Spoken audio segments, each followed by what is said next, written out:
Hello, everyone, and welcome to Beyond the Lane. I am, as I always am, your loyal host, Jared Wynn, bringing you yet one more evening of exciting esports news, discussion, debate, and diatribe centered around the one, the only League of Legends, and we are joined by the one, the only, and I mean the only, there's no other like him, Trevor Quickshot Henry. Trevor, how are you doing today? I am fantastic, Jared. It's great to be on the show and happy to chat. Everyone knows you now as a League of Legends caster. Gosh, I guess millions know you, actually. They're kind of your friend from afar. You actually began your competitive gaming, I guess, career, we could call it, in a very different game. I know that you have a history in Call of Duty.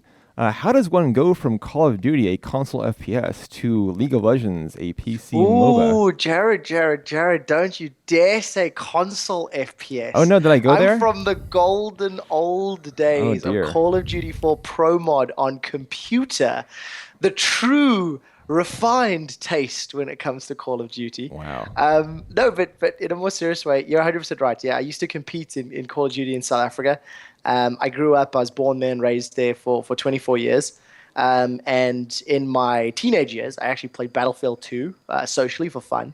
That led me to a team. The team moved on to Call of Duty 4, competed in that. I actually got to play in Antwerp Esports Festival in Belgium on a sponsored team from South Africa. And basically over like 5 years of playing the game, I had my own team that then grew into my own clan, which is like 4 teams that I managed.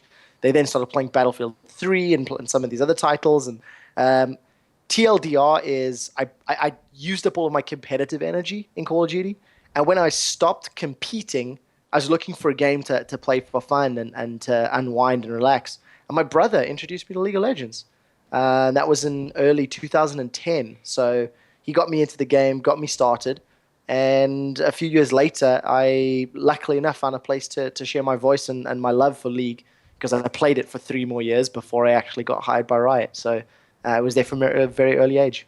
I have to apologize to you there. As someone who myself played Counter-Strike for several years, I know the heart that you have in your Yes. for the PC FPS. You know, not to confuse it with anything. Nothing against console FPS games; those are great. Halo's a great game. Call of Duty's still a fine preference, game. Yeah, Jared. That's all just, it is. Just a preference, you know. So I absolutely understand that. But I'm glad that you share my preference because it is the superior preference. Just putting it out there.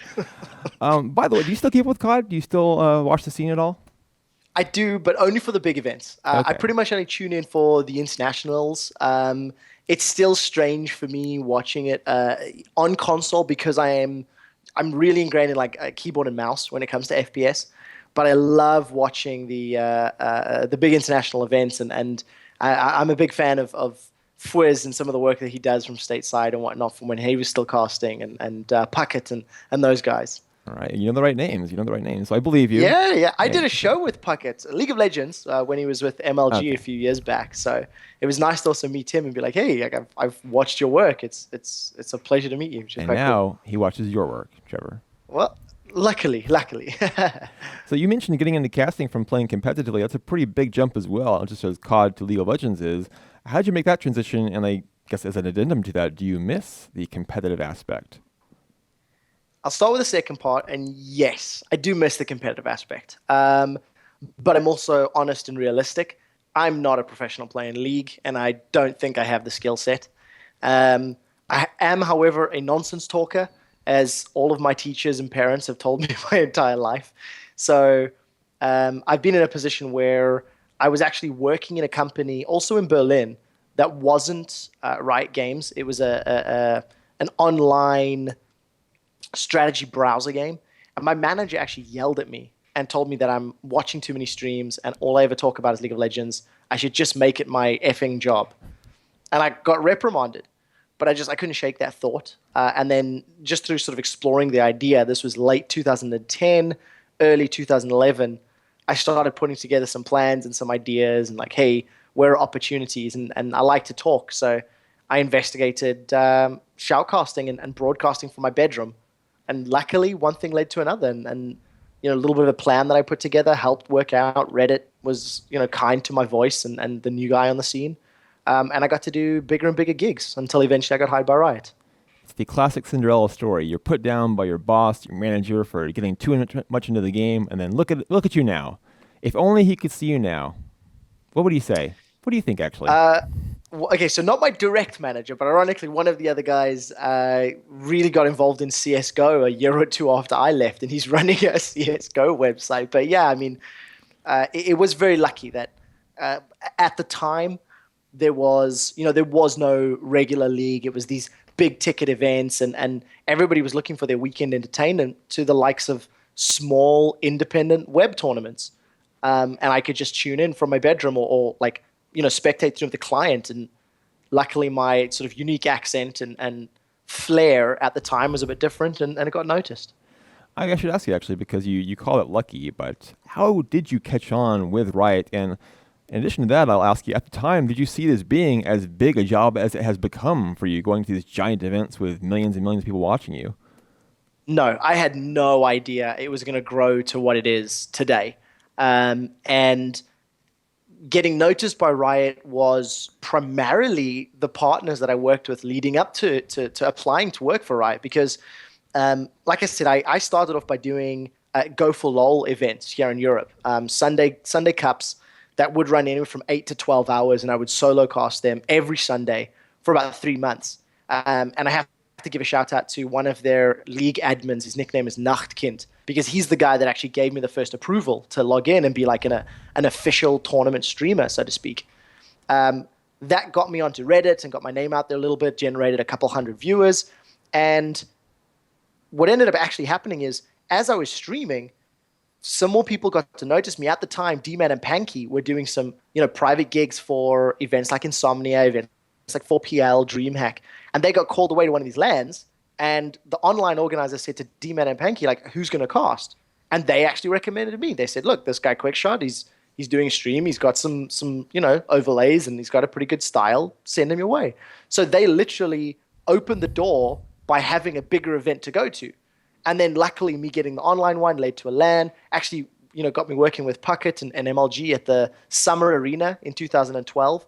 And then just from exposure in these big events with some, top tier teams, got me onto Riot's radar. So when I sent them an email, I was like, hey, I've been covering your game for, a year and a half now, and been playing for 3. I'd like to apply for a job. And that was a pretty big foot in the door, where luckily most of the people I spoke to had either heard my voice or seen the streams or, had some sort of interaction with me. And it was very beneficial. Do you ever consider the sheer number of people who would just kill to have your job? Figuratively kill, of course. Wouldn't suggest anything else, but who would love to have the job that you have, calling League of Legends for millions of people at home? It's not something I take lightly. I consider myself very, very fortunate to be in the position that I am in, and I just try to do the best job I can, so that those people that would, metaphorically speaking, kill for the job, can at least appreciate the work that's being put in. But yeah, there's a lot of guys out there that dream of living video games for a life. And I hope people explore different avenues, because talking isn't the only way. Like, there's a whole broadcast team behind us. There's statisticians, there's in-game observers, there's analysts, directors, script writers, graphic artists. There's camera guys, audio guys. There's so many people that you don't see on camera that make the whole broadcast a reality. And there's avenues to make it a possibility and a dream, come true. I still feel bad, honestly, for accusing you of playing a console FPS game competitively. I can't get over that, honestly. Listen, it's my greatest water shame. under the bridge. You covered your tracks by talking about another good FPS in CSGO. So I did. We're all good. That's why I feel bad as a CS man, a beta 2 player way back in the day. Like, I just can't get over it. That's okay. We'll get past it. We will move on. I can do it. If you can do it, I can do it, Trevor. You also mentioned your flair, your style. I wanted to ask you about that because you do have a unique style when you cast. Do you make a point of developing that and maintaining that, or is it just a matter of you letting yourself be yourself when you go on air? It's actually a combination of both. Up until the beginning of this year, I was actually doing the analytical role of the shoutcaster desk. We call it color casting here in Riot and in League. And it was primarily because we had D-Man and Joe, 2 of the best play-by-play casters on the planet. And I was fulfilling a role that, would complement them and supplement the broadcast. And since they, departed to other work at the beginning of the year, I sort of moved over to play-by-play, which I think is much more my natural forte. I like to yell and scream and get emotional. And I do have a penchant maybe for wordplay. So one of the unique things of my play-by-play casting, in contrast to some of the other guys you'll listen to, is I weave in some rhymes and some alliteration and wordplay involving spell names and player names all together, and sort of weave it into something that I try to make seamless. And that's something that I do in my normal everyday life, that I'll be ripping on somebody in the office, like taking a bite out of Pulse or trying to insult Officio. And just through that sort of playfulness, I'm like, hey, I can try put some of that into the cast. So I do actually actively try to inject some of that, and practice it from home, and also to sound a little different to every other play-by-play guy, because I want to be a bit unique in that regard. There's one other caster who really emphasizes for Riot his wordplay, and I won't say any names. I think we all know, Freak, who I'm talking about in that regard. Do you ever have any concerns about going almost like overboard and balancing the seriousness of the moment and the big $1 million world championship versus being playful and having a style like that? Of course, and you need to find the balance, right? So at the World Championship, I tried to dial some of that back once we got to playoff stages. So like in the group stages, when we had our tricasts, I actually turned to Kobe at one point and asked him on a power level of Yamcha to Super Saiyan, where was that play? And he kind of looked at me with this like, are you serious? Like, did you actually just say that to me in the World Championship? But I'm not going to say that in the semifinal game between Fnatic and Ku Tigers. So yes, you do have to find a balance. But on the same token, we're also there to entertain. So in my opinion, I think you can have that fun. I think if you let your hair down and you have a sincere, genuine nerd out, or in Freak's case, a good pun, that's a very difficult thing to do because most of his suck. Then yes, there's a place for it, right? But you just got to balance it out. If you have one good joke, then have one or two good serious moments, and then you can make it all work in the same broadcast. Yeah, we can all agree that Freak strives for good puns. Not so much that he necessarily gets there, but he makes an effort, and I appreciate a good, hard effort. I should also give credit to Riot. The World's Championship was more than $1 million. That was just for the winner. Just to put it out there, So still, a pretty big event, and understandable. You have to kind of balance your own style versus the tenacity of the moment. Tenacity, that's not really a good word for that, is it? The gravity of the moment, I should say. The gravity is a better. good word. Yeah, Yes. I like that. The teams had tenacity.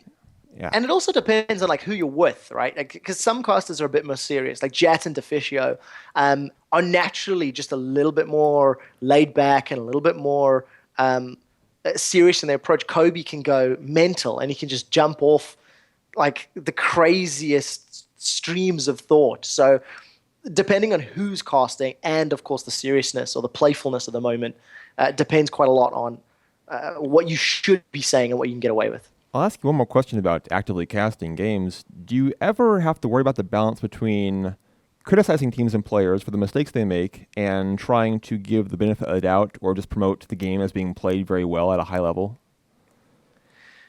Yes, I've actually gotten in trouble for criticizing players. I say got in trouble. That's maybe a stretch, but I've been quite harsh in some of my criticisms of plays, and players in particular who maybe have had a particularly bad run of events. Several games back to back where they've been underperforming, and players have actually reached out to the player management team within Riot and said, "Look, we think Quickshot is maybe going in a bit hard on one of the guys on our squad, or could we have a look at some of the language that's being used, because this is borderline picking on somebody."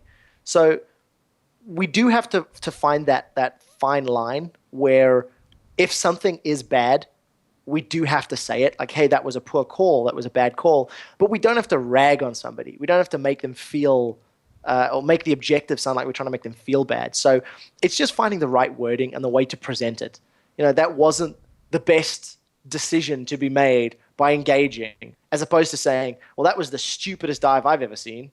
So the right words and the right frame of mind can also make a big difference while still being very genuine and honest as well. You mentioned players having issues with their being criticized. We saw with Jet actually a little spat on Twitter prior to Worlds where he talked about balls playing in Korea. We won't go into that whole story, but moving back a bit from that, do you think there's still an issue today in esports in general, and I guess League specifically here, where players are not comfortable being criticized by analysts whose job it is to analyze the game and to be critical. We've seen Monte Cristo, he's so popular in large part because he is so honestly critical of what he's seeing. Yeah, I think it is. And I don't know if I'd use the word problem, because I think that brings a big negativity to it. Sure. I think there's maybe a lack of understanding sometimes, because the broadcast and the players are still incredibly close to one another. Unlike, some of your bigger mainstream sports where the broadcast and the players, you actively have to go out of your way to watch a broadcast, to listen to the commentary, to really get a feel for it if you're a football player on the field, right? But to the guys that are in-house that have a couple games to play over the course of a day and there's these highlight reels, they're really close together, I think the players are a little not used to hearing that level of criticism. And with so many of the players being relatively new in the grand scheme of things to this level of production and this level of criticism and this many eyes on them, there's a bit of responsibility on both parties. We need to use our words correctly and explain why we're criticizing X player for doing Z decision. And the players themselves also have to come in with a little bit of an open mind, right? Like, we're paid to talk about them. They're paid to play. If we all do our own jobs and we do them well, then everybody at home can enjoy themselves as well. So I think, a little bit of youngness in the scene, as well as the fact that because the broadcast is so close, right. It amplifies this message. Yeah, I like what you're saying about explaining things. I think that's one of the reasons why I mentioned Monte Cristo being so popular. He will explain in excruciating detail exactly what you did wrong. Not just that you did something wrong. He will say exactly what it was. I think it's one of the reasons why people like him, and you can appreciate that. And it's hard to complain about that as much when someone says, you didn't just play poorly, you did exactly this, and here's why it was a poor play. And it's also smart, right? Because if you just make this sweeping general statement that this dude was bad, that was a terrible decision, but don't necessarily go into why it was a terrible decision, you leave yourself open for counter-argument. You leave yourself open. Whereas if you're like, hey, this was bad because your timing was poor, you had no vision, you didn't have the mana, you didn't know where these guys were, there's very little room for recourse. You're like, actually, yeah, maybe I missed a few things. So my bad, so to speak. Right. We've talked a lot about how you prepare and your approach to casting. I think a lot of folks don't understand the preparation, the work that actually goes into calling a game. They just kind of assume you go on, get on Skype, and you just call the match as you see it. There's a lot of work that goes into it at the highest levels, especially with Worlds having just taken place. What is your preparation like for a big game? Well, I'll use a regular LCS week because I think it's going to be the most sort of typical and the standard. Sure. We in the office 5 days, Monday to Friday. In Europe, the show is on Thursday, Friday night. And Monday, Tuesday, Wednesday, we got a bunch of guys in the office. So all of the broadcast team, we've got our producer in-house, we've got our observers there, our stats guy, Spellsy, he's there crunching the numbers. And as a team, we'll look at what we're going to talk about for the week, right? We'll have 12 games to look at. 10 games to look at. We'll then break down a story for each game, right? These are the teams that are facing. What is the player story? What is the team story? What is the patch story? Is there a new patch? We'll plan our broadcast, and that will include looking at stats, looking at VODs, studying solo queue histories, generating unique graphics, all those lower thirds and those player stats. We decide which ones we want to highlight. And while all of that prep is going on for the two broadcasts, we're also talking to the North American offices in New York and LA. We'll bounce script ideas off them. We'll bounce stat ideas, story ideas. We're also going to do VOD review of last week. I'll come out of a game and Pyra and Deficio and Crepo will be like, hey, Trev, your play-by-play was a little off in these team fights. Let's review that next week. Then we'll sit down as a group and we'll actually critique every single line, every single fight, and really sort of analyze, did we think it was good or bad? We also do improv lessons. We do vocal coaching. We do breathing lessons so I can yell for longer and not run out of oxygen. Crepo and Deficio also go for enunciation lessons. To try and just get a better grasp of the English language, which isn't native for them. So there's all of this going into 3 days, and then we still do 2 live broadcasts, rinse and repeat, and do it all again for an entire split. I think all of us who are on camera could use some enunciation lessons every now and then just to keep us fresh, kind of keep the words flowing out correctly. Yes. Speaking of Worlds, we saw, of course, SK Telecom T1, as expected, win the whole thing, nearly sweep the entire tournament, going unbeaten. They're almost going unbeaten, I should say, before losing in the final, not losing the entire final, but losing a game at least in the final to Coup Tigers. Dropping one. Yeah, they did drop one. Your thoughts on SKT, their dominance, it was as expected. Were you surprised, though, by just how dominant they were? Because I was, I have to say. Um, I don't think I'd say surprised. Because we were going into the tournament, they were the expected favorites by a long run. I think it was much more surprising of just how poorly China performed as a region. It was the first time ever that one of their teams didn't make it out of the group stages, and in fact, two of the three teams didn't. And I was also surprised by just how badly Fnatic actually fell apart in the semifinals. I think those two were bigger shocks to me. Because Fnatic against Coup, you could have said it was like 55% in favor of Fnatic winning. That was always going to be a very even series, but Fnatic just didn't show up. But to talk about SKT and the fact that they went, 18-1, dropping that single game, I'm still split. I still don't know if I would have wanted the perfect 18-0 undefeated world championship team, right, or if I like the fact that they dropped the game to Coup, showing that the rest of the world can, at least some teams, can at least pick up a win every now and again against this dominant squad. So it's an internal debate that I don't really think I've got a final gut feeling on. Well, I think we got to see their dominance while still saying they are human, at least in theory. Yes. Perhaps they were just trying to fool us. The robots at SKT were like, we'll drop one game, just let them feel like they can play with us. But really, false hope. That's exactly what it is. Giving everyone false hope. Try again next time, boys. Yeah, they're playing the meta game. What they're doing. They're planning for the 2016 World Championships. What they're doing there. So you mentioned Fnatic though. Really a strange run for them. They started off so poorly in their group, losing to Cloud9, of course, with the big pentakill from Balls, who of course had a great comment about that. They came back strong, went to the semifinal. Looks like they can make the final, play SKT perhaps, and they just fall apart at the seams. What happened to them? It was hard to understand at all what was going on in that series. I mean, the semifinal series that they lost was just really the team buckling under the pressure. Game one against Coup was so close, and they had such a good lead early on, but they just pressed their advantage too heavily. And I think, Fnatic have always been a team that's been quite inconsistent in terms of their individual performances. And it's actually something like, this is a statement I made. I got a bit of flack for it on social media because, yes, they had a great run in summer. They had a great run, hell, even in spring split here in Europe. But if you go look and break down each individual game, there are such swings in style and performance and ability. And when you're against the European teams who didn't necessarily have the caliber of the World Championship squads, Fnatic got away with it 18 times before dropping a game to Origin.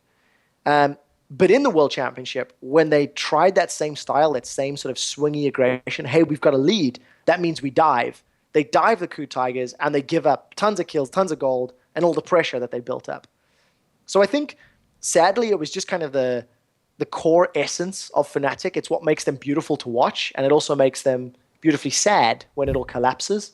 It's the same sort of double-edged blade, if you will. And I just think it was a bummer because if Fnatic could have just balanced out even a little, I agree with you. I think they would have made finals, and they probably should have. This is something the players will have to think about and have haunt them maybe for months and years to come. It's a great team motto for any team. Beautifully sad. That really encapsulates the Fnatic performance. There was beautiful until it was sad. I like what you said there because I think we were often impressed by Fnatic winning these games. They pulled out of the hat during the LCS split against teams like Unicorns of Love or Origin, whoever else who had pushed them so hard, maybe win some big team fights early on, and Fnatic just can't lose. But really, perhaps that was bad for them because they weren't getting punished for their mistakes. Yes. It's actually one of the big theories that we have. Because Fnatic also then went into, their boot camp, and there was a lot of rumors and a lot of stories. Obviously, this is all unverified, but that Fnatic were doing very well in boot camp, and that the scrims and the teams they were playing against, Fnatic just had a good preparation in theory. But this problem is then that because they had not faced adversity many times, when it actually shows up and when you're on this big stage in Brussels and 6,000 people are chanting for Fnatic and only Fnatic. Right. It just adds all this extra weight that they just simply weren't used to dealing with. And unfortunately, the players, they made mechanical errors, they made decision errors, things that were uncharacteristic even for this volatile squad. What was that atmosphere like, by the way, with the chanting for Fnatic and the cheering and all that? Crazy. The thing that I really like, each of the countries that we visited, from Paris to London to Brussels to back to Berlin, each audience has got their own unique sort of flair and style. The French crowd we didn't have our commentary in-house, and it was the Chips and Noir team that did.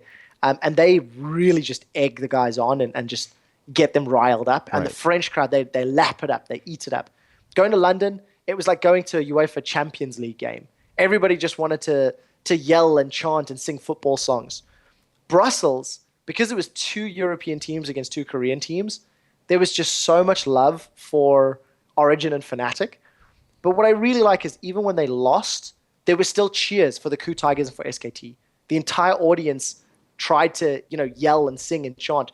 Singing coup, coup, coup kind of just sounded a little weird at times because you knew they weren't saying boo, but it didn't quite come across that way. Right. But it was great. And then one of my personal favorite moments is just about the crowd. After SKT won the World Championship, before the Coup Tigers left the stage, the entire audience was clapping and yelling Coup Tigers. And that was just such a great send-off for me because going into the day, Coup had actually said they really wish they could make the audience chant their names for a change. And the Berlin audience did. So that was a great moment. I think also perhaps a David and Goliath moment there, people wanting to see anyone, please give some competition to SK Telecom T1. And Coup Tigers, to their credit, they gave them some competition. They did. It was more competitive games, enough to at least pick up one victory. Yeah, and also demonstrated, of course, just how good SKT is. Even when you win team fights against them, you still don't necessarily win the game. You mentioned the European teams coming up short against the Korean teams. The American teams also came up short earlier in the tournament. We had, I believe, 0-10 and 0-6 as 2 unfortunate lines there for the Western teams. I think we've seen some real progress in the West. The question is now, how do you take that to the next level? One thing that's been a common theme I've spoken to players and coaches and managers about is perhaps that the teams would need more a more similar schedule to the Chinese and Korean teams. For example, having best of play during the regular season split rather than best of 1 play. So you have best of 2, best of 3. You can get a different series against a team, a little more in depth against them perhaps, a little more thought to your picks and bans, having to evolve your game against one opponent instead of just doing that in the playoffs. Do you think there's something to that, or is there something else missing for Western teams? What is the next step to get us there? So in my opinion, I definitely think that's a part of it. I think playing more games at a highly competitive level, meaning on the stage with the lights, with the audience, with the pressure, as well as some out-of-game elements. Now, on the topic of the best of 2s, best of 3s, and the format, LCS is not afraid of change. And in actual fact, every year, the LCS has, had changes to try and make the format bigger and better. We went from 8 teams to 10. We went from 12 weeks to 9, just trying to change it. And this is a discussion that is happening at the moment in the LA office with our league operations team. They're investigating the pros and cons of BOT, of BO3, the broadcast needs, reaching out to teams, getting their opinions as well. So I think that's one side of it. I also think that more Western teams need to get a structure outside of just playing the game. You need, competent coaches, intelligent analysts, players that are willing to work with these support staff. Because in my opinion, that's one of the biggest success reasons that Korea has over many of the other regions is just such a great wealth of history of breeding talent, maintaining talent, breeding teamwork. And, Fnatic from Europe are a good example because Daylor came in and he was a very different style of coach that the European scene had ever seen. He comes from a poker background, very serious, very stern guy, very strict in some of his approaches. And it generated a top 4 team at Worlds in their first year together. And that's what I'd like to see more of, not just from the top 3 teams in the region, but the teams placed 4th through 7th. Look at, if those guys can invest in stronger coaches, stronger analysts, and make their players who are good maybe become great. I think that's a good point because we do see some better coaching and better infrastructure at the top of the LCS split on either side, but not so much throughout. And I think you miss the depth of competition that you have perhaps in a Korea or a China. That's why if you have like a 1 through 10 matchup between the teams in the LPL or the LCK, it's hard to feel confident in the LCS teams doing well there because those 5 through 10 teams really don't have the same development that the 1 through 5 teams do. And it hurts the top 5 teams, top 4 teams because they can't get that practice. We mentioned Fnatic before. They didn't have the practice they needed playing all year in Europe to be ready for the semifinals against Coup Tigers. I completely share the sentiment. I think it's completely true. And I think it actually goes even deeper than that, because in my opinion, in the summer split in Europe, it was a two-horse race. You had Fnatic and Origin, who were the only two teams that truly showed a very high ceiling. And then you had the likes of H2K scratching at the door and getting there, but they were far too inconsistent and had, real problems adapting to a lane swap game and adapting to other teams reading them and being predictable. So, I definitely think a depth of competition through maybe more games on stage, maybe more support structure off air, maybe even a mindset shift to play harder in solo queue. I think all of these things, you need elements of all of it to truly make Western teams catch up and bridge this gap a little bit more with the Korean squads. We've gotten accustomed now to the silly season that comes after Worlds, the off season. It is particularly silly this year. Some years we have world champions break up and just scatter across the wins. This year we've had some of the biggest teams in the West take a similar break up and scatter across the wins approach. Of course, the biggest names involved here are TSM and CLG. We've seen some quite significant divorcings, I think we should call them. What are your thoughts on the hectic nature of the offseason? Should it be better regulated, or is it healthy for these teams to go through such dramatic changes every year? Like, what is this a product of, in your opinion? This is such a big question. It's a broad question, yeah, I know. It is, and it's good because it gives me the opportunity to sort of dig into something that I kind of feel strongly about. Regulated and regulations is probably not the direction that I'd like right now. And the reason I think this, and this is a purely personal opinion, the off-season is still incredibly volatile because of how relatively short the competitive lifespan is of a LCS level team. There are so many changes, even just through the course of one split, that teams sometimes cannot keep up. Players themselves will always have areas where they're incredibly strong. Now, I would love it if a team, instead of benching 4 players and picking up 4 new, looked at having a proper substitute roster. Looked at, hey, look, Dyrus is a phenomenal player when you need a low economy top laner, somebody who's not going to try carry the game. So bring in a Zion Spartan so you have a completely different style of top laner, but have him on a rotation system with Dyrus. Sometimes you want a Dyrus, sometimes you want a Zion. That kind of concept.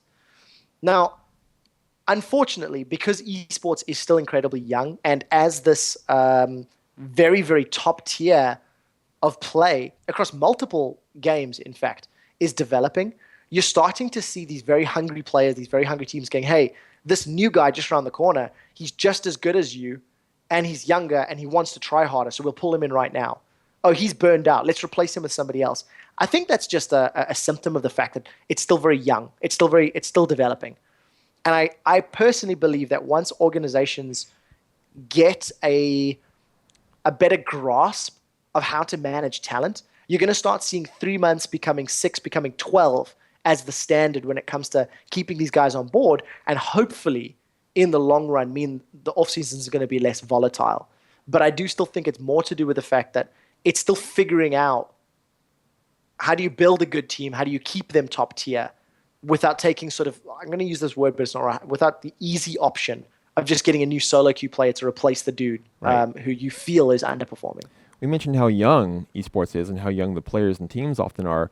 A lot of it's because there's burnout very early on. Now you have players in football, hockey, basketball, any sport who can play for a long time and in a much more demanding physically sport than you have in League of Legends or Counter-Strike or anything else. Why do you think it is that players, we'll keep it to League here, of course, tend to go out so early on? Like a few years is considered a long career in League of Legends. Why is that right now? Well, I think a lot of people don't actually take into account just how hard it is to begin with. You're picking these guys from a pool of video game players who have played multiple video games growing up, and all of a sudden they're really good at this video game League of Legends, so they make it onto a team.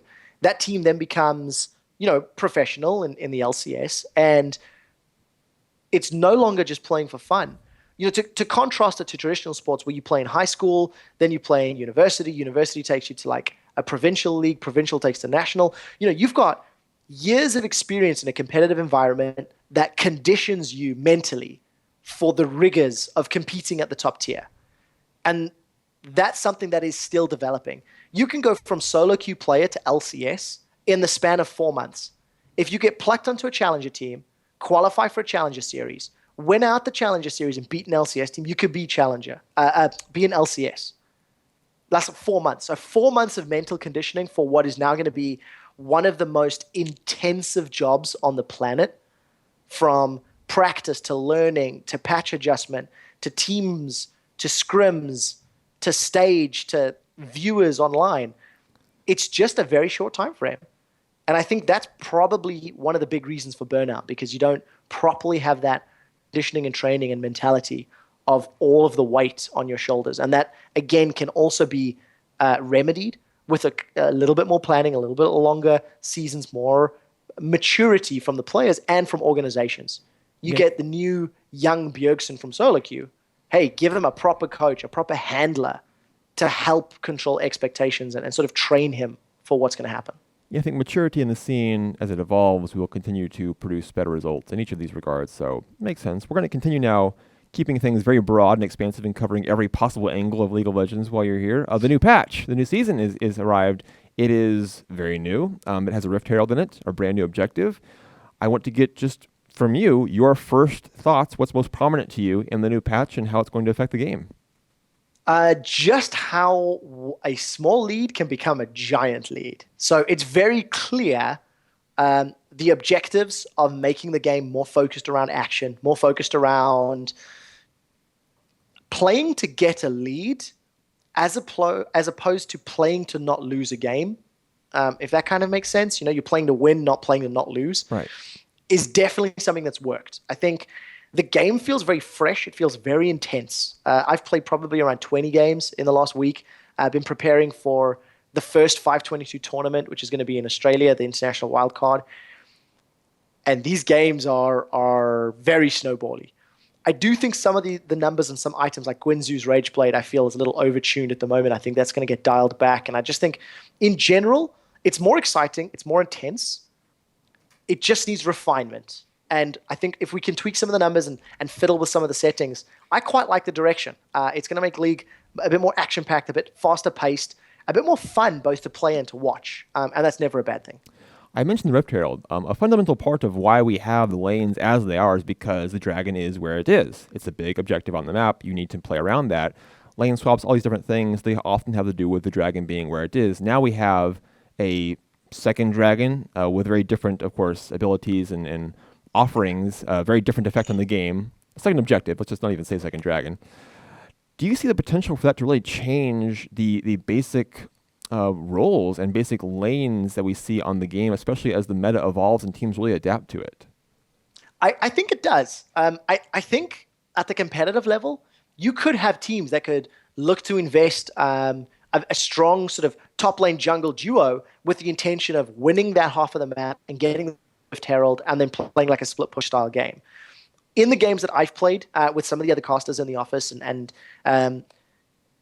just sort of on team builder, not really ranked, I'm actually not seeing it be a massive impact just because of how valuable it is to kill your opponent and then take their tower. One of the bigger things, in my opinion, is the weaker towers and just how easy it is to take a tower if you win out a trade or if you get a kill in lane. I actually think that is more impactful right now. But I do think some of those will get adjusted. And I'm very excited to see how professional teams play around the Rift Herald and when a team fully commits to it. Because this is probably the biggest change to League of Legends since the game came out.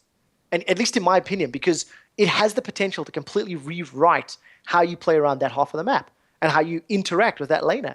Now, all of a sudden, running a more aggressive top lane, a more early game carry top lane that doesn't have the scaling can be even more beneficial if it works, just because of the power of that Rift Herald buff. So, I think the potential's there. I'm not seeing it personally in my own games, but I want to see what the professionals do because they've got a much, much, much better grasp than I do. Right. They tend to show us surprises even when we don't see them coming. So when we see something coming like this, who knows what we're going to find out. And I do agree this could be a big change. We've gotten so accustomed to the top lane being an island, more or less. Now, yes, the island is connected to the rest of the land mass. There is a reason to go up there and to stay there. I'm going to shoot you an idea that it's not mine. This comes from Pulse. So props. This is his concept that we've explored in the office a little bit, saying, well, if Rift Herald becomes valuable and is a thing teams can test, and Dragon could be valuable if games were a little bit longer. Right now we see them being shorter. So technically Dragon has fallen off in value. We could see duo lanes moving middle, because then a duo lane can respond to whichever objective is being, contested. Teleports are still being used by top laners from time to time, which means they can impact lanes. And, mid laners like Twisted Fate, they could also jump around. So we could see these more global champions and a shift up in how the lane priorities work. So that's something that I found quite interesting. And we've debated a lot about the pros and cons, and maybe moving the duo lane up top closer to the Herald, because right now the Herald could be more valuable than Dragon. And all of a sudden, bottom lane becomes the new permanent top lane. These are all things that still need to get shaken out, and we need to see what's going to end up stabilizing.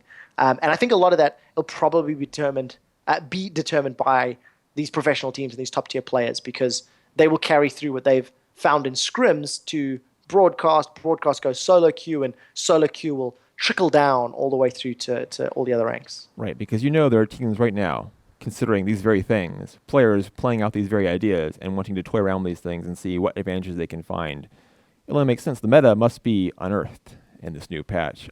Speaking a little more broadly here, even more broadly than this, we talk about basic roles being changed in League. Is Riot comfortable with such fundamental changes to the game as changing the way lanes are aligned? Because now we have, even a little map in the game that shows where in the lane you are depending on your role in the team. Is Riot comfortable having such fundamental changes as changing where everyone plays in the map? Of course. I mean, the fact that Rift Herald was introduced is a testament to that. The fact that Mordekaiser was released with the intention of adding an ingredient of uncertainty to whether or not you're going to face a ranged champion in that lane. Right. And I think there's this somewhat of a misconception that Riot wants to control and dictate how the game is played. And in some ways, it's kind of true in terms of the champions, right? Like, we'd love it if a champion has a theme and a style and an objective and a unique play moment, that you can work around. Ultimate end game fantasy was a term from 2 or 3 years ago. But if the player base shows us that there are better ways of doing things, then the live design team will take all of that into consideration. And if bottom ends up becoming top because of the Rift Herald, then it's just a matter of evaluating it. Hey, if this is the way the game plays with this new objective on the map, with this new revised Summoner's Rift, then that becomes default. And it is very much determined as a collaboration, right? The design team implement things that they think will work, that they want to try and they want the player base to experiment with. And then the player base goes, this is the optimum way, or this is the way we prefer. And you just work around that. It sounds exciting, and I think most people would say, oh yeah, bring on the changes. I do want to ask, just as a devil's advocate question here, is there a risk of, I would compare to some extent League of Legends to basketball. You have 5 positions with different roles needing to be filled in each position. The consistency, the known quantities there, perhaps help in watching the game at times and appreciating the game in its structured form. Do you run a risk of, if you make the form too volatile, do you run a risk of losing that consistency and making it seem a little bit less structured and a little bit less, appreciable in that way? I think that's definitely the case and the truth. And I think if you actually look at the history of the game, there's been a number of changes that have been wildly unsuccessful. Some of the first item overhauls from a year and a half ago, League of Warmogs, League of Black Cleavers, items that were heavily overtuned that completely destroyed the play dynamic of the game. But very luckily, because the game is iterated on so frequently, right, with a 2-week patch cycle and a 12-month preseason cycle, you'll notice that if something does fundamentally damage the game in some way, shape, or form by enforcing a single champion or enforcing a single item, the game, it gets patched out. It can get hotfixed. It can get edited. Things can work around it. So I think being aware of it is one thing, but also looking at the objective and the goal. The goal is to have as many items and as many champions and as many possibilities be viable ways to win. And that's what the guys are working towards. And if, you make a few good strides by adding viability to champions. Like you go look at the World Championship this year, over 70 unique picks, over 20 unique picks just in the mid lane. Right. Great. Good success there. 80 carries, top lane, mixed, less. You got between 10 and 15. Jungle, that was a failure. We had 4 or 5 champions. And, the design team has said this very openly, very honestly. And that's why you're seeing the likes of Rift Herald come in. That's why you're seeing jungle tweaks, jungle item reworks. And I think that's one of the good things is you can cause some damage, but it's very easy and very, relatively speaking, quick to remedy. And that also then comes with the community, because the community is the ones that show us, hey, dude, you messed up and you gave us a Superman level strength item and there's no kryptonite in this game. Right. What do I do with that? We will close with this last topic here. People often ask where League of Legends goes from here. Is there League of Legends 2 coming around the bend? What's the evolution for the game? Where do you see the game going in a matter of the next few years? Again, very broad question here. Does it just continue to evolve like this? Do we see big changes that kind of fundamentally affect the game? What happens next for League of Legends? So, how does it evolve? There will be a disclaimer. I don't know, because I work in the Berlin office. I'm actually not involved in any of these decisions whatsoever. So I can't say factually. What I would like, from a personal opinion, and this is something that I've learned and I feel from watching other games, I would love it if the game got iterated or got upgraded continuously. You go look at old Summoner's Rift to new Summoner's Rift. You go look at Beta League to previous League. The game has evolutions that keeps it relevant to the player base while not splitting the player base. And I personally would love it if that was the case and continue to be the case. If a new engine comes out that's shinier and prettier and makes everything more viable and we can do more things with spells and whatnot, I'd rather find a way to replace our current engine with a new engine. And the reason I feel that, when you look at other titles where new versions come out annually or a new title replaces an old title, it oftentimes splits the player base. And, this is coming from me, where I played, Call of Duty 4, and at the time Advanced Warfare came out. A bunch of my friends moved to Advanced Warfare, and I didn't. World at War. They moved to World at War. I didn't. I was like, I preferred the modern setting. They preferred the World War II setting. And now all of a sudden I'm not playing with my friends because, a new different title has come out, and that's the one that I'm competing on. So from a personal opinion, I'd like to see it grow. I'd like to see it change within the realms that is just League of Legends 1.0. But I don't know. I don't make the decisions, so I can't say for sure. Perhaps you should. I think I would like to hold a vote that Trevor should take over all decision making for Riot, going forward. Oh, I wouldn't vote for me. It's my job to yell and scream and shout, not to make important decisions. That's a good start. Any C-level executive should be able to do that, I think.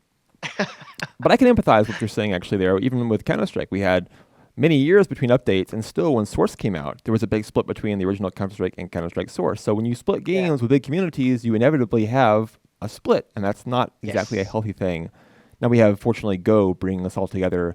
League of Legends brings all League fans together. We can all be happy under one big game banner. I hope, Trevor, at the end of all this, you have officially forgiven me for branding you a console FPS player. Again, my greatest shame. No, it's no problem at all. There's very little that remains of the old Call of Duty on PC. It was very big and popular in Europe at a time, and it was the golden era as far as I'm concerned. I loved that game back in the day. It still exists on PC, at least for that. Like it is a game that's on the PC. It is. But as I say, unfortunately, the old epic moments of the experience and Outpost on Fires, those are no longer with us. So. Yeah, they're no R.I.P. COD 4 Pro Mod. Indeed. And of course, the branding of a console FPS player, not a negative brand, just a different brand. It's a different brand than a PC FPS Mouse and brand. keyboard is correct, though. It is. I will go on statement saying that. It's simply more accurate ratio of motion. That's fine. Yeah, we can get into that whole discussion. Jared, we're going to get into so much trouble for this. No, we're not, because we're right. There's no trouble to be gotten into there. If we're correct, there's no trouble. It's just the way it is. The internet respects being correct, Trevor. I don't really believe that, but I'm going to say it anyway. You are going to Australia for the International Wildcard Qualifier, or what's the name of that exactly? I'm mixing up some words, I think. No, you're 100% right. It's the International Wildcard All-Star Qualifier. I was close. It is quite a mouthful. 7 different regions will be competing for a spot at the actual All-Star event in LA 2 weeks later. and it's going to be a hoot. I'm very, very excited to take part. We look forward to seeing you there. We look forward to your casting and your panache that you bring, your flair, as you put it. Any last words for us, Trevor, before we say goodbye?